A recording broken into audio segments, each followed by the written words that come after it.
أعوذ بالله من الشيطان الرجيم بسم الله الرحمن الرحيم أعوذ بالله من الشيطان الرجيم بسم الله الرحمن الرحيم أعوذ بالله من الشيطان الرجيم بسم الله الرحمن الرحيم. La paix et réconciliation. Mbaringa jamadu, mbaringa kelu, misilimo, akema na musmalu. Dunia tonkan na no into. Halibe kontom bi. Le 1er janvier 2018. Hanal konton bari nyala, hanal konton misilme yala, hal konton fama jigola, hal konton abetake famoti amal la kukam bi benalan kanna bola e komen dal tala nyamenna bi benala sumunna ni honye be altala trala le folo maso la fonni sire ya kono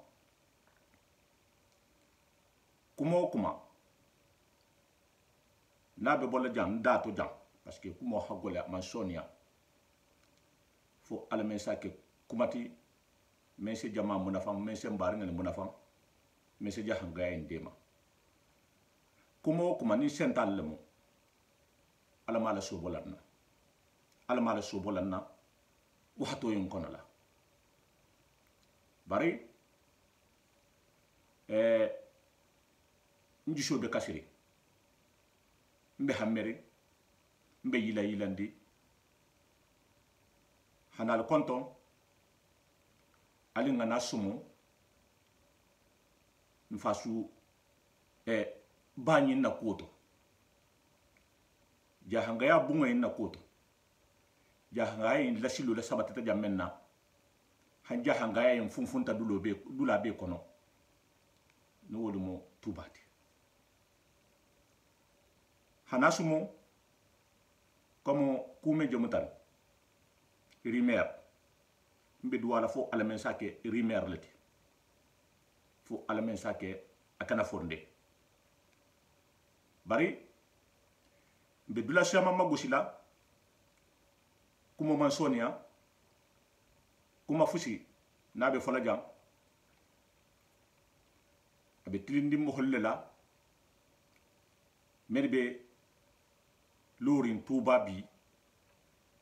mi hon fadi nyala a jonjongo be tarngolma bari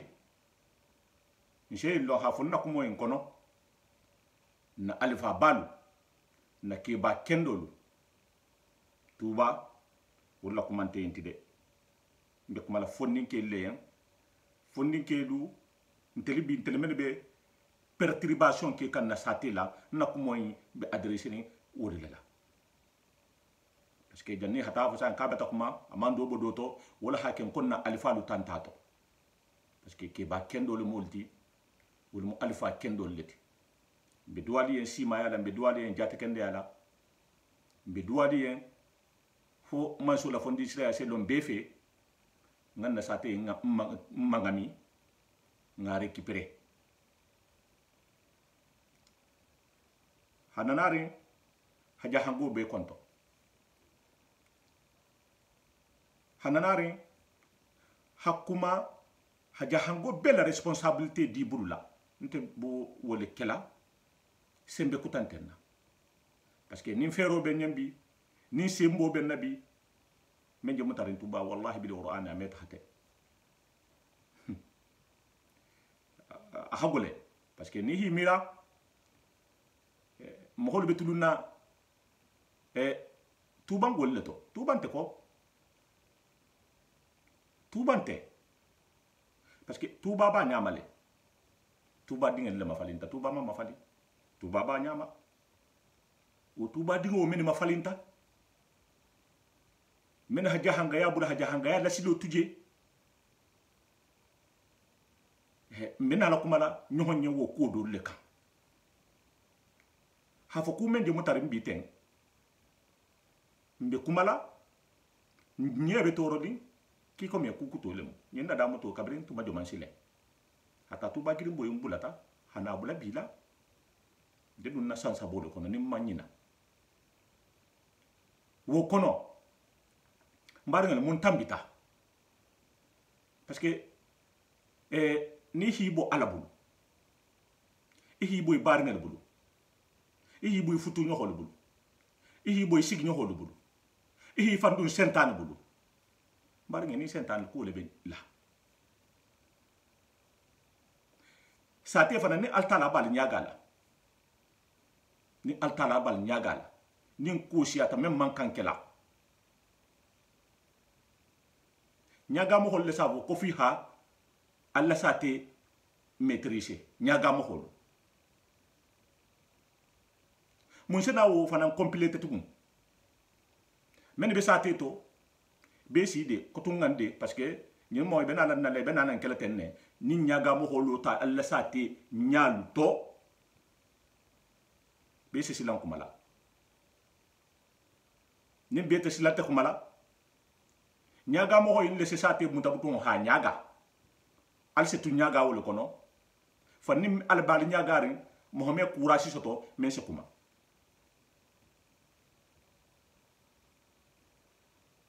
ni kumata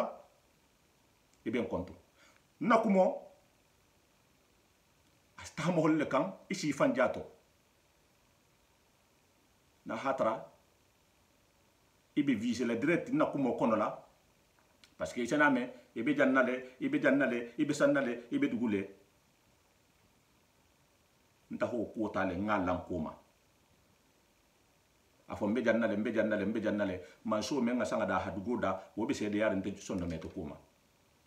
wala hakulo memme no hundi mo sondo meto wala hakulo membe je kumala bi membe men sondo meto man sa ba man sa fondi sira be sede yar ngoma nsalon ko dunia yi nyimbele ko calendrier mo hoya be ko calendrier mo ho se banne bari ni banta mumbe fola bata si amanne di jante ni hajen ko mo hoya be ko calendrier ni mo ho mawulon e me taxi 2017 calendrier ngadamu ta paquet kaito keme saba ni ko keme saba bi lulu keme saba bi woro ni ko nga kaito le kilin fara hanjana 2018 kono mo ko iso tota kabi bota fo nyola lumme sanga konti dam tata wudu ngale ila sang konti be makafla do bo be lite fangala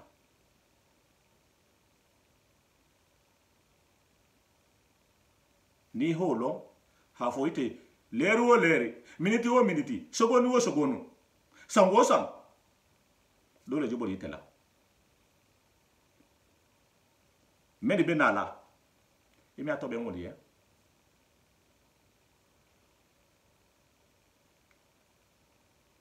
ala mo mbola nyaga bon mohamed moho danka bar nyaga mo holu ala mo ila korila ala mo yisembo do yala mbata responsabilité le tahja hanga bungo bema Sénégal Menyahure Kindia Boke Kumbia Boke na dugo be tuba bako ni jahanga fu be Guinée Bissau jahanga be dula wo dula ni responsable le malti na lise no le kula alla jamano autorité le kamba alla jamano le fanga le kamba tuba mum be yalati na hakunna yelo soto be bata jahanga ya bata kunna yele na hakunna jigo soto jahanga ya bata kunna jigo soto ali wudi ali ngallo ali nga tuba bo mo holu bulu mbele tamo meni be dun kanyo honto luwolo ni haje mo hosere wolte alta la ma so memo atemesi no wala hakin koni ibe nyaga la nyaga mo hol leselo ila kulu nyato imena fahamu tuba koyi ni nabulo nimbite fidao mbe duwala fo ala mense allo silaka bari na tata anile antebe jula munna nteme je kumala na biye san ngale bembul na biye san ngale bembul mo siyama bata biye sa ibe tidini mfasu endela mbe jama tarala mbe misilimo be tarala parce que ni ko bulata wuyu wayo yimme se kato ni ko hakuma bar ni ko bulata problème bulata e même ko je membe information fiable dila wala hake mbe kumala kuma kanna ressources tembulu barba email le isi kuma email le kan bar ni ko bulata mo hol men mu acteur le ti jama beta siyabi medi betala inse munke jannim be hakuma i hajamali kile alna abe kelale fidawo be kelale hamesa siltambe abe kelale antikela betala le fidawo be kala alna nari barga wonte kuningeti folo mumu mo hayati mumu kuningeti parce que fo nga nyo akulolo ni email bulata isa ge yale nyini janinga appel ken ko be hana janinga nyohon nyahal to bolu ke janinga santasi ke nyohonna parce que ndi santasi wala je ke kan nyohonna wala haken ko ala kunte bari nya kunte misilmi ya kunte fonden ke le bi waskan nyohonna hi wasu nyohonna meto nya fo nyohonye mbakele kiko me masakunda la resuma masakunda on kolen ki justice de me masakunda hakanda hala disposition ota wo mo normal lete donc nata hata ke masakunda la disposition le ti ou bien na chef de religion parce que koufla masakunda même be place maintenant a solo wula service là nyimo musulman ko lete donc abe secrétaire général de religieux et ni information be tambila masa fo ante bula directo asolo bulala man non nya nyini folo na ta to bulawola dan nim be hakiliro ke comme hol hataha ni se ko lege ya nyini nin ko lege ya lonta nga fo yo to nyalamo barja ni ngamban to nyama folo nga fo mo hol yo to nyalamo kayti men jana bo masakunda la ha ala bo à travers le secrétaire général des religieux bari tentem folo be hi la ja folo hanga ge ya lon folo janni mo holi hi déplacer kul si tan hon kan tenne ham holu la lon et information fiable la bari ajele ko tama information ma ge ya lon nyame nga fo mo holi alna narim fi dawa be kalale vongo masakunda be kalale ala mun de mala ala mun benna sahaba ma ta mo nin kuninga manki kilintin ta mata mankuni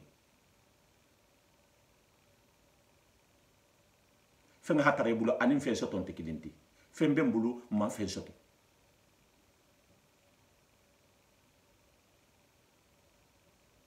haben kanto anin haben kan kilinto wonti kilinti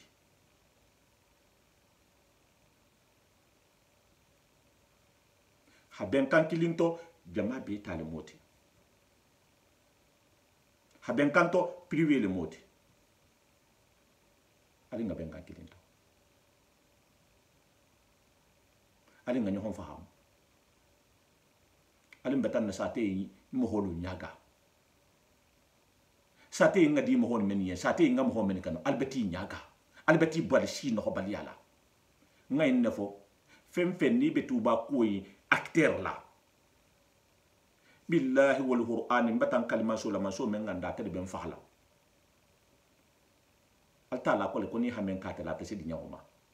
ali ngamen ke nyonna billahi wallahi nim mandi nyonna ni nyaga mankura adono hala be ku afoko musafa hakuma bale fo nim malutam mfanna sagila nyonna parce que ngakulle ke nyonna men sembo habu men be basilandi mbena la wasila nyonna tele lula Facebook lula ntela men fa be kelale nga conséquence men ka ni nga dégâts men causé mbeni na ngula bif fatam fatanga be kekan mo be kekan nya ba bilale foni men yi nya tawi itama foni men silanta parce que kon tata be jannale mfanni be jannale mfa ba be jannale na khalifo be jannale mbeta yinke ba ko khalifo be jannale ntel mo khalifo la bun kono ntel be hatara jam mbeta yinke ba nte tata be jannale kunti yala wo mo tubala entre wonte mbe hatara no mbeta yinke ba nte bitanke be jannale bitanke be to nyata nte nyambe hatara no barngelo na tuba yin aku ne man bo tuba nanta kushi amanta metan tuba barabi regile ta jele abi regile ta jele c'est exemple ta sa telma comme man jobularam bi ka ketale janna aketale janna c'est vrai bar tuba ta sifayin ni ne dolu te kilinte de munna parce que wulu se ko kele après ingane se datra nyonne ntelum nga ko kele me ngane jahu yari nyomma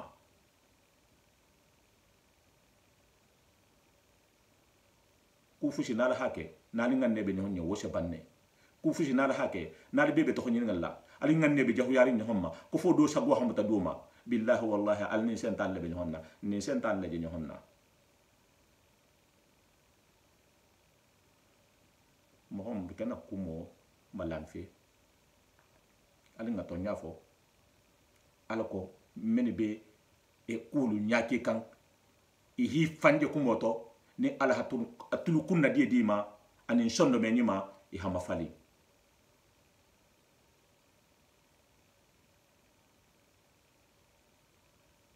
ntemo ko kontro jam nte groupe kontro jam mbata association ni dissociation ke kilinti association mo monti ko la ko ka kilinti mais dissociation wala bentel budula dissociation ha fatan ha jama ma den ko nga fatan ntela ha men fo wala be kala do ha men fo wonte kala do le fana nga fo nyinte kala parnge ni mbe réalité fo wala jëm tari mbe tulun nan na ke balu to mbe tulun nan dingel to hakko be de na buluba ni marala din hakke keba hakke musu hakke wandi fen de mu hakke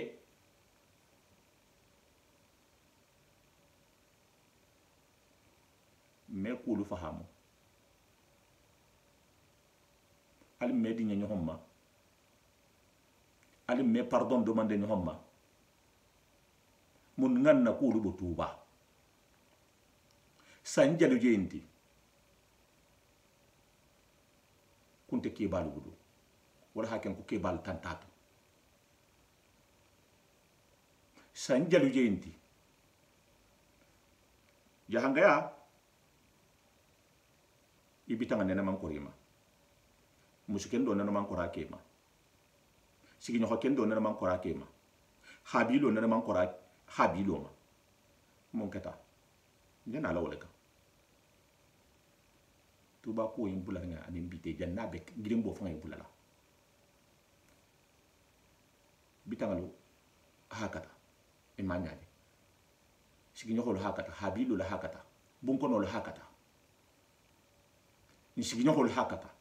haboga walima hata habula bokela hata habula kankanna hata habula ni haje bi mo siamang yire tire pe intervenita fonnin ke liben na kulu nyato mene hantel la kulu ke ki kome ala ko nentela ha men fofo eni sentane hamuta ibari misil mo ko retima ikafu ni ko retima ikanu tele ko retima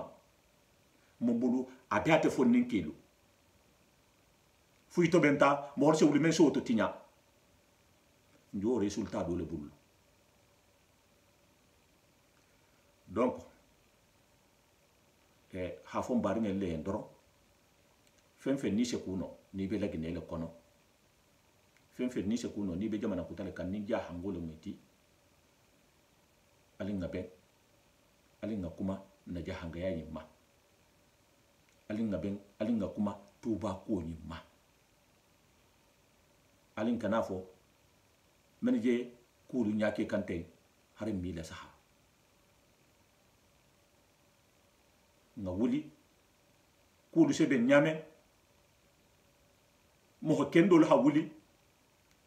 responsabilité balu ateli men be Sénégal ateli men be boké ateli men be monyen huri mbatan kali ninja hango bota yimbeto ha délégation wala wuli xana ma sakunda je ha foyen ko ni ala son ta combattant na responsabilité ta monsieur Touba ko yi régulé monsieur na résultat di ma sakunda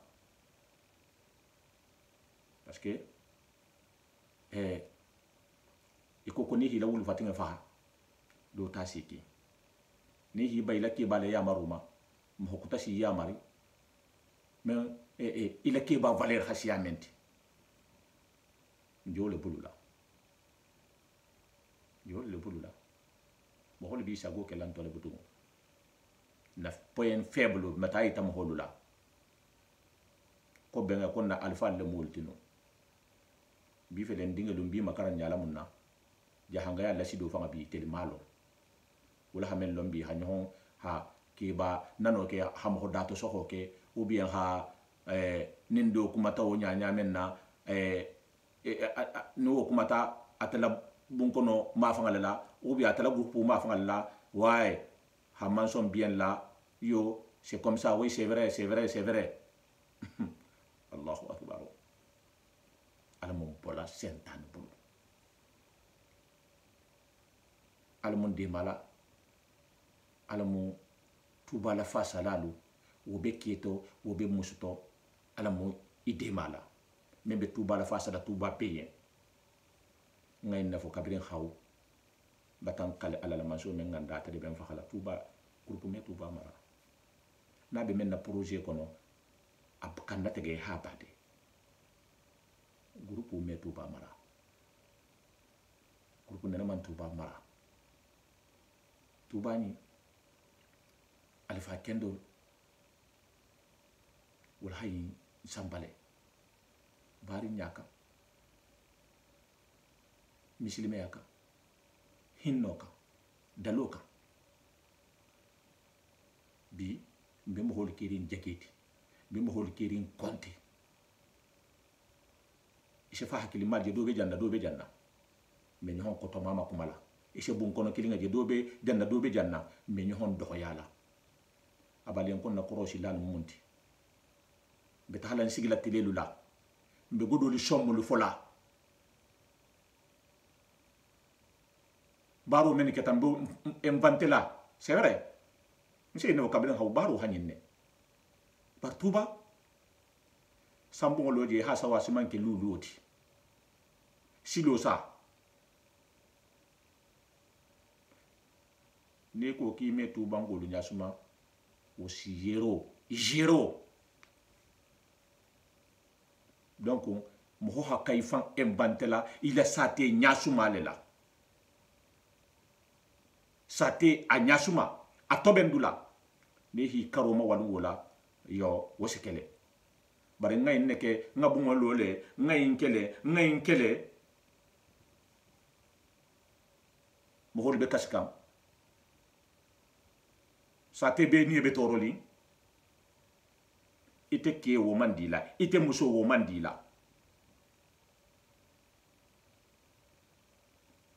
bare ngal halo konto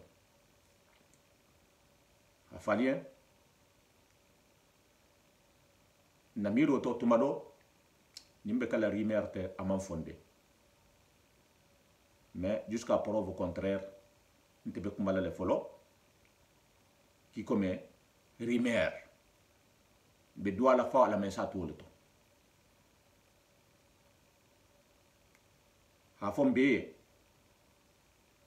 information ali nga ge alon folo sur danim be kuma fuy fola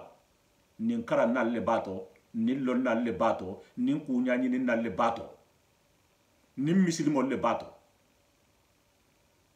donc appel fem ni be appel kala ko mo holo hanna mo holo hasagi abayi tale amam bayi ko nya longo man ko ha fahamu amantenen nin talata ci ni be lagi ne bi mo ni ja hanga dingale muyti bi wonte bun ko nalaw ise nyaaje le tariya parce que ko sur su biela ne istaha nyaani ni ngele kay to bodu lambe hajele pourquoi mais nyaani ni folo après ngana kuma donc nte jana kuma le rimer le kan o rimer o met douala le fo almen sa ka kana fondé bari ni rimer be bulari isi kuma le comme rimer be bulari mais ba ndal ta kuma la tenne ham holi kili benga ka mbo le continuer la din kendo le se din kurungo soto na alfa ali kata din kendo leti almamo se dolo minna soto le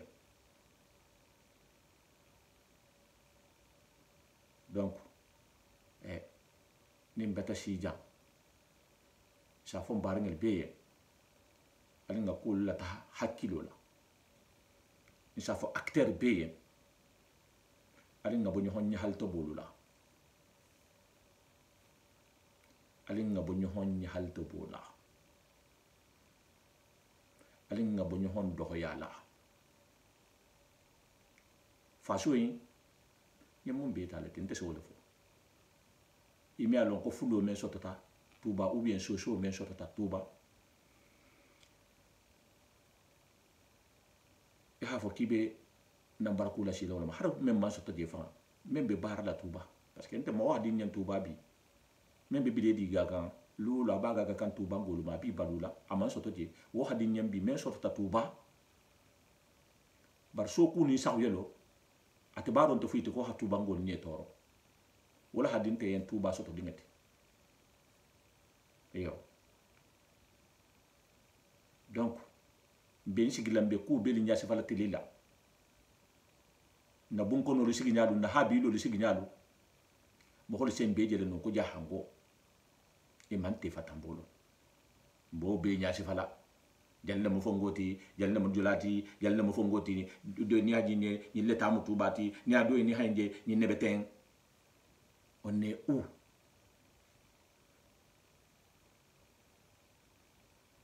barin ke mana musumalu kuma man sonia kuma fana ni ba fola forcé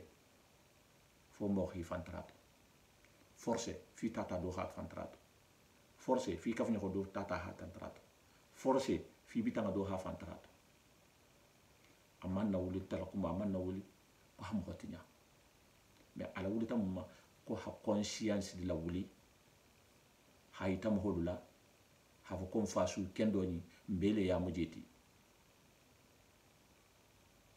ni men betu bala fasala tu bangoliye billahi wallahi inte pardela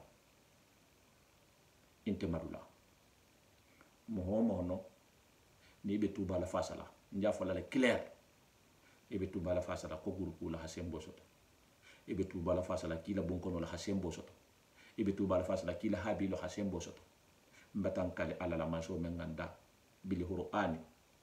bulu jatale fanganti la inte sembe soto jamais ni ala sonta sembentenna ni sembo mita alti woto ite masa fondi sireya hinnanna sate nyinna i ha mohol bon nyato men ben na filika ite margi ba masa fondi sireya ite la ha jongol sondo melo me men folan dato e holo men be turindi e holo no mo tonyati nje kumala mbari ngelle nje kumala na hakili ngelle nje kumala na habilo le nje kumala na bunkono le mo hollalo nyato men sembe ke kilinti mbari ngalo mo holla kori ihila wuki madigi ihila kula jigi ihi bonya ihila sagi koma iha mo holunati men senke kilinti junu bona la siya mbeta o dala kaso tiye ite marge ba ma sa fonni sire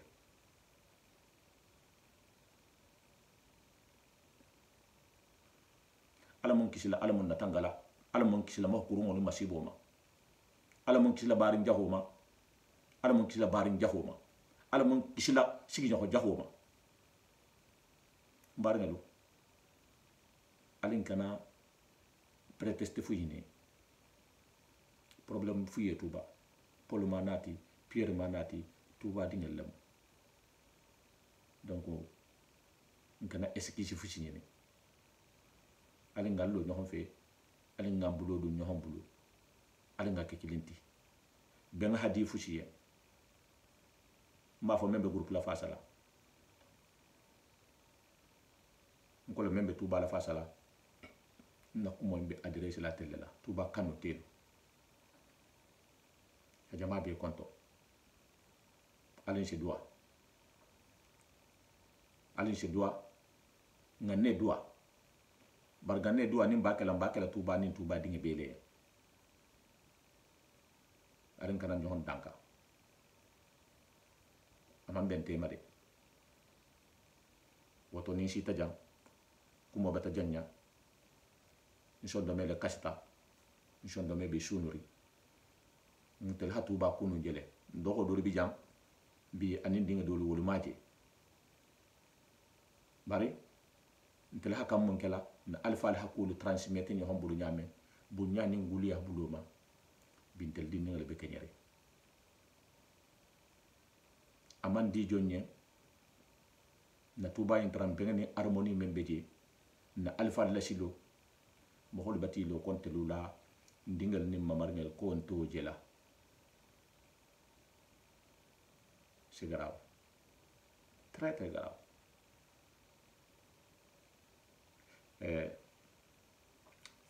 pour moi d'andia parce que ça me fait mal mais bon c'est comme ça dunia fana betene un problème ha abandonné wala man fisa dele kem bijam fana seno nyindela faso la ko ton seno munna ha sensibilisation ngi ala ko dulu hayir blay fanko ala ko kan la saharo ke comme ça fala janafo ihi fanto baya ihi kuntabte baya non ala saha mbe ko momen fala e hole la saha hari man tata ko momen fata ala saha ni se dota no to ha dota woto ni ko ki bentel la saha la na ko mo kil ngay tatala o mo wala bo mbe duwala wala fo ala men so wala ba hasabu ni mabla ma hanki sabu jahuma hatte ben kambenge dum alintema mek mo la banna memma rabbana atina fi dunya hasanatan wa fil akhirati hasanatan wa qina azaban nar rabbana la tujih qulubana ba'da idh hadaytana wa hab lana min ladunka rahmatan innaka antal wahhab subhana rabbika rabbil izzati amma yasifun wa salamun alal mursalin walhamdulillahi rabbil alamin assalamu alaikum wa rahmatullahi ta'ala wa barakatuh.